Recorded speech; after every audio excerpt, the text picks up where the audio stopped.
The WNBA finds itself standing on a fault line, the ground shifting beneath its feet while the league tries desperately to pretend the tremors aren't real. For months, tension has been building between the players and the league office. Tension so intense that it has now spilled into the open for the world to see. What should have been the most triumphant year in league history?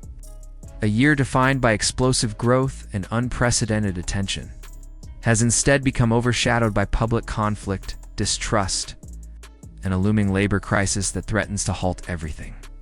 And in the middle of all this chaos, NBA Commissioner Adam Silver stepped in front of cameras and said something no one expected. There are relationship problems inside the WNBA, and they run deeper than simple contract disputes. Those comments didn't come from a place of distance.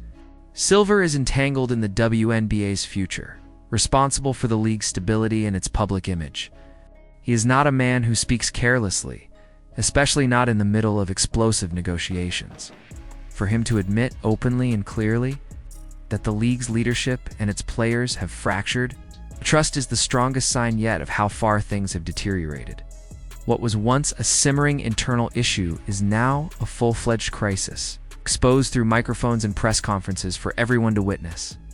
But to understand how the situation became this volatile, you have to look at the moment everything snapped. It began when Minnesota Lynx superstar Napheesa Collier walked into her end-of-season press conference and delivered a statement that hit the WNBA office like a meteor. She didn't criticize leadership in vague terms. She didn't dance around the issues. She called it the worst leadership in the world. It wasn't hyperbole. It wasn't emotional exaggeration. It was a deliberate, prepared indictment backed by specific examples of what she called disrespect and dismissal.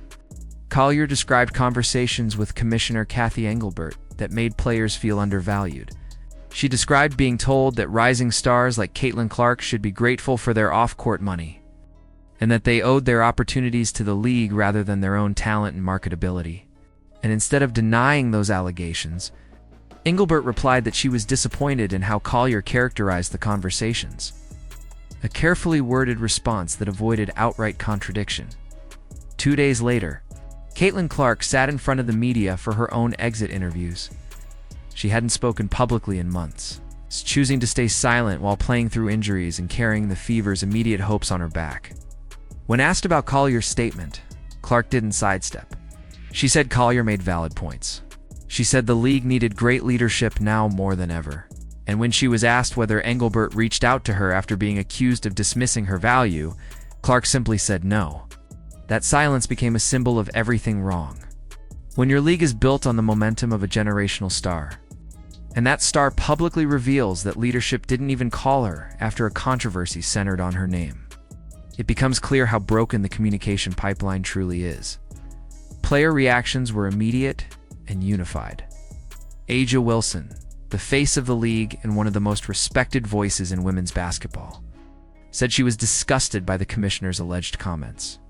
Sophie Cunningham, always blunt and fearless, said that some people in WNBA leadership may know business, but they do not understand basketball.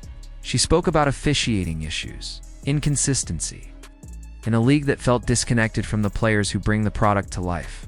When players across teams begin agreeing with each other mid-game about how poorly the league is being run, you don't have a simple negotiation problem, you have a cultural crisis.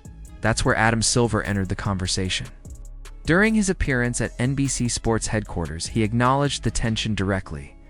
He praised Engelbert's contributions but openly admitted that the WNBA has relationship issues that must be resolved. That word relationships was no accident. Money can be negotiated. Charter flights can be scheduled. Salary caps can be adjusted. But repairing trust, restoring respect, and rebuilding the bond between players and leadership takes far more than numbers on paper. And Silver knows that time is running out. The WNBA's contract extension only lasts until the end of November. Without a deal, the players can trigger a work stoppage with just 2 days. Notice, the tragedy is that this crisis comes at the exact moment when the WNBA should be rising into a new era. The league just secured a massive $2.2 billion media rights deal. Team valuations are skyrocketing.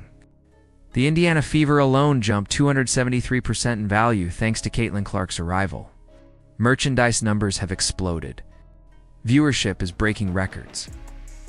From the outside, it looks like the WNBA is finally stepping into the mainstream spotlight. But behind the scenes, the players feel overlooked, unheard, and undervalued. They receive just 9.3% of league revenue under the current contract, compared to roughly 50% in the NBA. And while nobody is asking to match NBA salaries or mirror NBA economics, players are demanding something deeper. They want compensation tied to the value they create, not the value the league claims exists. Adam Silver tried to shift the conversation by saying, "Percentage shares are the wrong way to view it." He asked people to focus on absolute numbers instead. But to the players, absolute numbers miss the point. They want transparency. They want accountability. They want an arrangement where they grow as the league grows, rather than being locked into outdated salary structures. Reports suggest significant raises have been offered. Max contracts nearing $850,000. Minimums pushing toward $300,000. But Collier and her peers have made it clear that money alone won't fix the deeper issues of respect, communication, and vision. This negotiation is not simply financial. It's philosophical. It's about whether the WNBA will evolve into a league that trusts its players or a league that keeps trying to maintain outdated structures that no longer fit the moment. The WNBA stands in the middle of the most critical moment in its history. Growth has never been higher. Momentum has never been greater. But frustration has never been deeper. If they reach an agreement that satisfies both sides, the league will enter a golden era powered by stars who believe in the system guiding them. But if they fail, the league risks losing everything it has fought for: the audience, the sponsors, the global interest, and the players who drive it all. What do you think? Can the WNBA's leadership rebuild trust with its players? Will they find common ground before the deadline arrives? Or is a work stoppage inevitable? Share your thoughts in the comments below. And if you want to stay locked in as this story unfolds, make sure to like the video, subscribe to the channel,